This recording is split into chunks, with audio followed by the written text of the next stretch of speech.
What's going on, traders? Andrew O'Connell here with Pristine Capital, coming at you with yet another market recap video. It is March 18th, 2022. It is Friday, and it was options expiration Friday. We ended up having a beautiful day in the markets. We're going to talk about the price action for today. We're going to go over the context for what happened, and we'll talk about some of my trades as well. Before we do that, quick first disclaimer: nothing in the video should be construed as investment advice or recommendations. Please follow your own trading plan and your own risk parameters, and don't YOLO your entire account to any one of my trades or anyone's trades for that matter. All right, let's take a look at these box scores. It is a beautiful day outside. S&P 500 finished up 1.1%. We had the Nasdaq finishing up 2.05%. IWM small caps finishing up 1.05%. Dow Jones up 0.73%. And we had the ARK Innovation ETF, Cathie Wood, back from the dead, up 4.51%. Pretty much everything closed at the upper end of the range.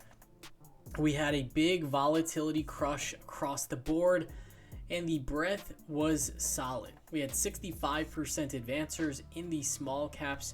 So overall, a great showing today. And it's pretty nuts how much pessimism there was at the beginning of the week.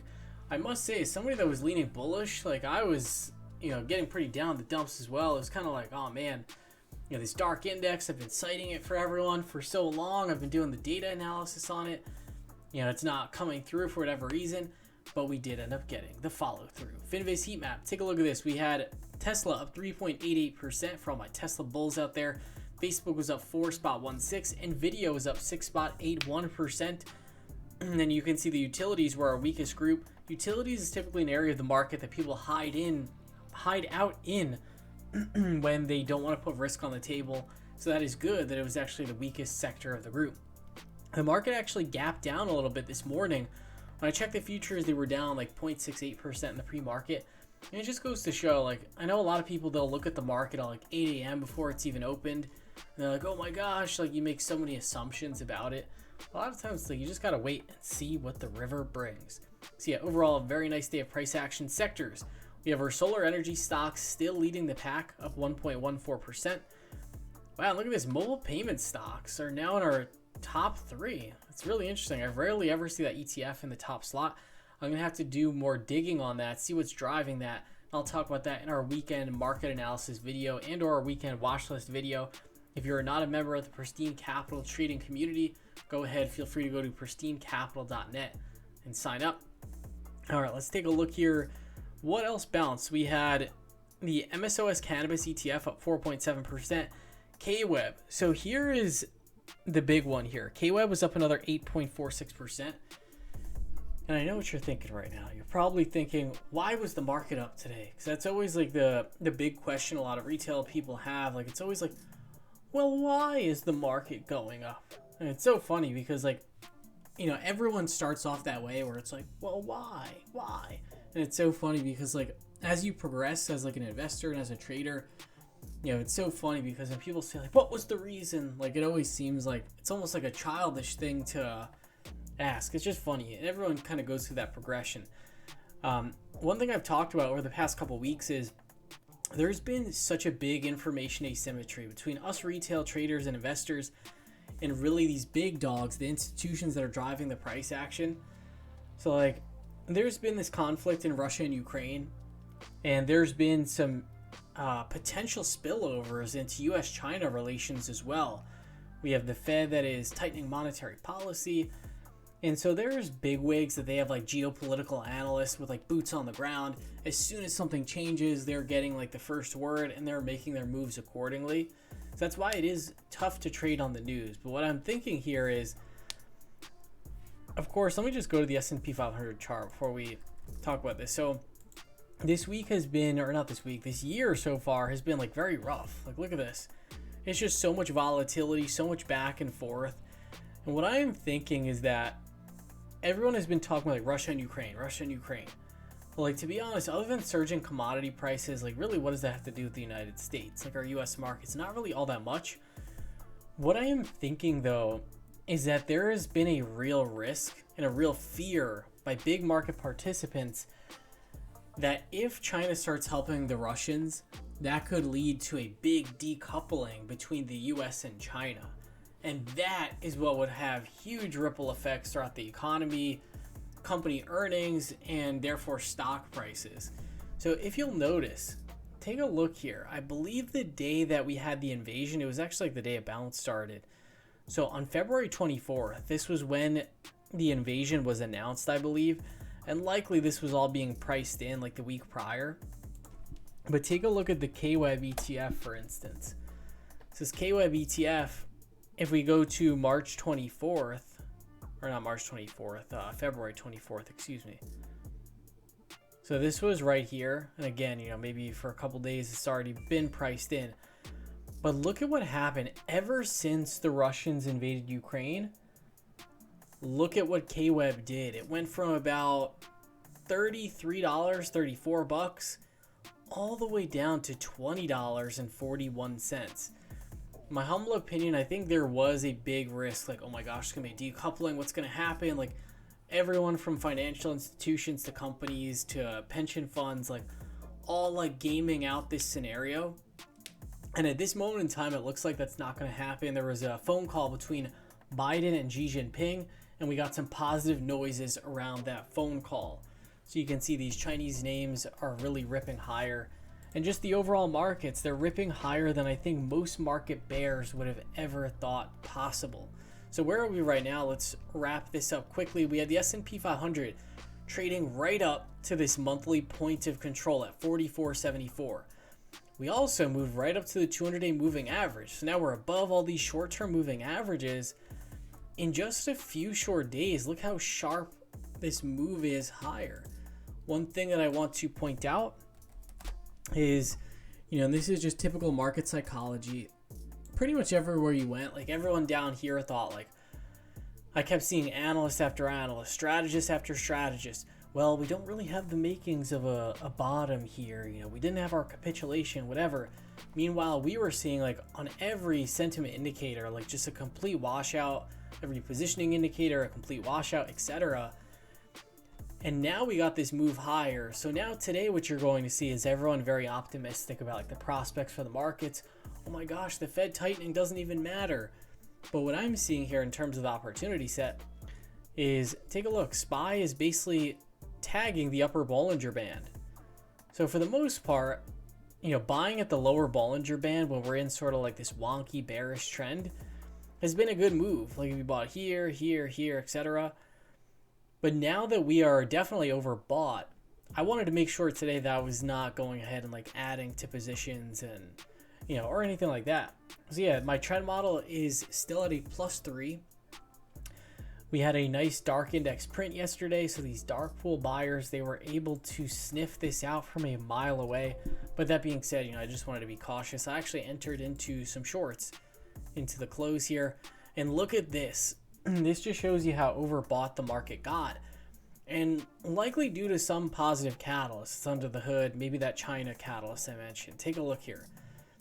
So we had this weekly value area. The weekly value area high was at 42.80, and here we are at 44.65. We made it up to this R1 pivot, then we made it all the way up to the R2 and beyond that.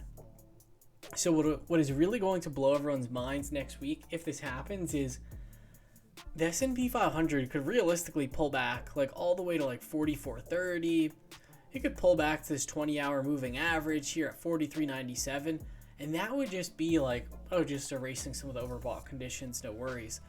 But there will be people next week that if the market goes down that much, they're going to completely panic. So that's why it is important to make sure you're getting proper entries. If you're just like chasing things when they're overextended, most likely you're not really going to have a good experience. Let's take a look very quick at some of these other indices. The Nasdaq reaching up to the 50-day moving average. And then you could argue this thing is pushing right up into resistance at the 50-day. And we have this monthly points of control ahead of us. So after 4 days of like a face-ripping move, and then we have clear resistance up ahead, I would love to see like a couple days of consolidation or something like that. Russell 2000, this is pretty eye-opening. The Russell's breaking out from this monthly value area. So that is something like, I know everyone wants to say like this is a bear market bounce, but that is something where even me having put on some shorts today, I'm like, hey, this is something that I might look back on and be like, well, the small caps broke out, and that was like the beginning of, you know, a new uptrend. Let's take a look. Dow Jones up out above that 50-day simple moving average, and we also have the 200-day and the monthly points of control up ahead of us. Let's very quick. We're already at 10 minutes. I'm trying to overall get these videos a little bit tighter. I don't want like a 20-minute video. So yeah, 10 to 12 minutes is probably ideal. If I can actually cut this thing down between like 8 to 10, I think that would be perfect. So let's take a look here. And my strategy for today was, hey, the market is basically giving me a gift. You know, I was leaning long, and here we are. Basically, my goal was like raise cash, reduce a lot of options exposure, and just kind of like reset the deck. So I had 2 Upstart positions. I had this Upstart, these May 20th 150 calls, and they were a roll up. I had like some 120 calls from March. Those had more than doubled, and I rolled them out to May. I closed my roll up for 14 bucks. I'd paid 30.90, and then I also closed out my May Upstart calls. I had the 100 strikes, and I closed those out for 35.55. I had paid 19.50 for those, so pretty much like a wash. But yeah, Upstart has been a great ticker for me over the past couple weeks. This name is amazing to trade. This one, take a look at this. The reason why I love trading it is because the float is pretty small, and it is also a fundamentally very strong company. So yeah, Upstart, it still looks pretty good. We're above that 20-day moving average. I'm still holding my common shares in this name, and we have a monthly value rate high above us at 135.07. What else did I do? I added some SPY 440 puts, and I went small here, and we'll add to this if we climb even further into month end, and I just could not resist adding a little bit more to that into the bell with how overbought we got. So I entered a limit order to add some more to this at 13 bucks. I cannot recommend enough using limit orders, because a lot of times you can get a much better price using a limit order.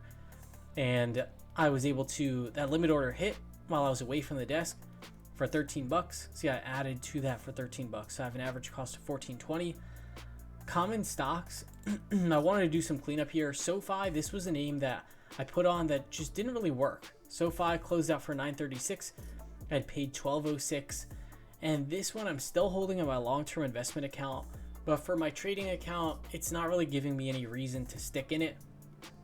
And then MP, I closed out a third of my common shares for a winner for 46.97. I had paid 44.32 for those. So let's take a look at both of those charts. And yeah, SoFi had a nice finish, but basically finished right into resistance up here. And yeah, with how overbought the market was, I was like, you know, I'm just going to take that off. Then MP, same deal. This is a really nice breakout from the monthly value area, but I wanted to make sure, hey, market's overbought. I need to take targets here, so I took a target in this name. I didn't close the full position out. So yeah, a lot of times, like, and this is, you know, really for any trader, if you're feeling like you're constantly in this market one step behind, like, oh my gosh, I'm getting bearish on the lows, and then the market rallies, and I'm closing out my shorts after a rally, and then I'm getting long, and then as soon as I get long, then the market's going the other way, and like, it just feels like you're, you know, the dog chasing its tail around. A lot of times what you have to do, to be honest, is get flat. So that's kind of what I did today, where I have about 43% cash now, and I have very limited options exposure. My SPY puts is the only options that I have. And really just, hey, let me get in sync with the market, and let me just be prepared with cash for whatever happens next. So if we do get some sort of pullback, then got the cash ready to deploy. If we keep going higher, you know, that's perfectly fine as well. You know, I'll find some opportunity to add that cash. Like, I don't think this is like, oh, the market's just going to keep running away. Nothing like that. Another reason why I wanted to raise some cash, take a look at the VIX. The VIX is down to 23.87, just completely died into this quad witching. And then also take a look at the VVIX. The VVIX got crushed, and the VVIX is trading down to the lowest it's been since the beginning of the trading year. So yeah, when I saw that, I was like, hey, I'm going to go ahead, take some things off the books. You know, I'm not going to get greedy here. You know, no harm, no foul with taking something off when the volatility has come in considerably at this point. So yeah, feeling good for next week. Basically ready to go. I have a nice cash balance. Feel good with how I'm positioned. And we are ready to kill it in the week ahead. As always, I'm going to be putting out my weekend market analysis video and my weekend watch list video for Pristine Capital clients. So watch out for that in your inbox. Hope you all had an awesome trading week. And I will see you all on Monday.